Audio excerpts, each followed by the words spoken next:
वहीं देश में कोरोना को लेकर डॉक्टरों का क्या कुछ कहना है, आपको सुनाते हैं। सेंट्रल गवर्नमेंट की तो पहले से भी यही डायरेक्शंस हैं कि भाई आपको टेस्टिंग रखना है, ट्रैक करना है और थोड़ा सा नज़र रखना है कि ट्रेंड किस तरह से चल रहा है। चंडीगढ़ में हमारे यहाँ पे पहले भी बहुत ज़्यादा कोई इतना बड़ा प्रॉब्लम नहीं था, बड़ा अच्छे से मैनेज हुआ था। इस बार भी हमने आज से टेस्टिंग काफ़ी बढ़ा दी है। अभी पिछले कुछ दिनों से टेस्टिंग काफ़ी कम चल रही थी, 100 के करीब आसपास केस हो रहे थे, टेस्ट हो रहे थे। वो हम अभी कोशिश कर रहे हैं कि 500-600 पे आज से 500-600 पे डेली पे हो जाएगा। अगर जरूरत पड़ेगी तो फिर और टेस्ट को बढ़ा देंगे। डेली के करीब 1 केस 2 केस पहले आ रहे थे, कल तो जैसे एक भी केस नहीं था। बीच में अधिकतर दिन ऐसे हैं जिस दिन कोई केस नहीं होता है टेस्टिंग होने के बाद।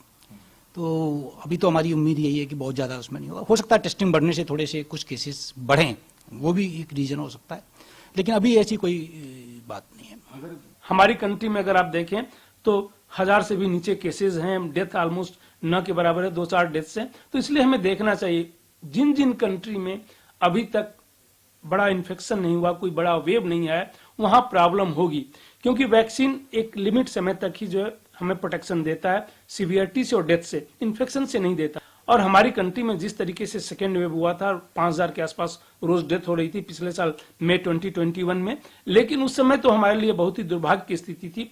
आज वो हमारे लिए बहुत ही मजबूत स्थिति है, क्योंकि हमारे पास जो एक बड़े पॉपुलेशन को नेचुरल इन्फेक्शन हो गया। नेचुरल इम्यूनिटी जो है इतनी बेटर है कि आप किसी वैक्सीन इम्यूनिटी से कंपेयर भी नहीं कर सकते हैं। तो ये सब देखते हुए कहा जा सकता है कि वेरी अनलाइकली है कि हमें बहुत बड़ी प्रॉब्लम होने वाली है इन टर्म्स ऑफ एडमिशन या मॉर्टलिटी। वर्तमान में सिर्फ 20 एक्टिव केस चल रहे हैं प्रदेश में, और डेली के बेसिस पे सिंगल डिजिट फिगर्स पे केस आता है। किसी दिन नहीं भी आता है, किसी दिन 3, किसी दिन 4, किसी दिन 2, किसी दिन 1। तो फिलहाल जो कोरोना के केसेस की स्थिति है वो काफ़ी कम है, नियंत्रण में मैं कहूँगा, लेकिन नज़र हमने लगातार उस पर बनाए रखनी है।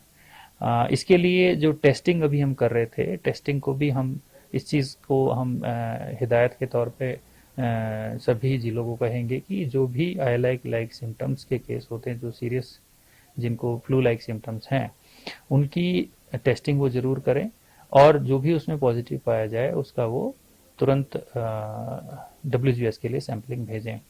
देखिए, जैसा पिछली बार हम लोगों ने देखा था कि हमारे यहाँ जो छोटे बच्चे हैं वो कोविड से प्रभावित नहीं हुए, क्योंकि अपने बच्चों का टीकाकरण बहुत अच्छा होता है, करीब करीब 100% होता है।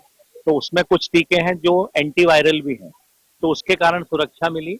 उसके अलावा केवल वृद्ध लोगों में इसके प्रकोप ज्यादा देखने मिला, जिनकी इम्यूनिटी पावर कम हो गई थी। तो हम लोगों ने सफलतापूर्वक प्रथम और द्वितीय डोज कोविड की पूरी 100% लगाई है।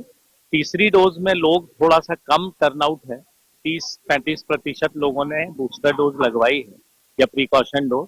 तो आपके माध्यम से मैं अभी भी निवेदन करना चाहूंगा लोगों से कि अभी भी समय है कि अपन तीसरी प्रिकॉशन डोज लगवा लें, जिससे जो पूर्ण सुरक्षा मिलना चाहिए कोविड से, क्योंकि बिल्कुल ये संभव है कि जिस तरह पुनः इन देशों में उसका प्रसार हो रहा है बीमारी का, तो हमारे देश को भी ये प्रभावित कर सकता है। देखिए,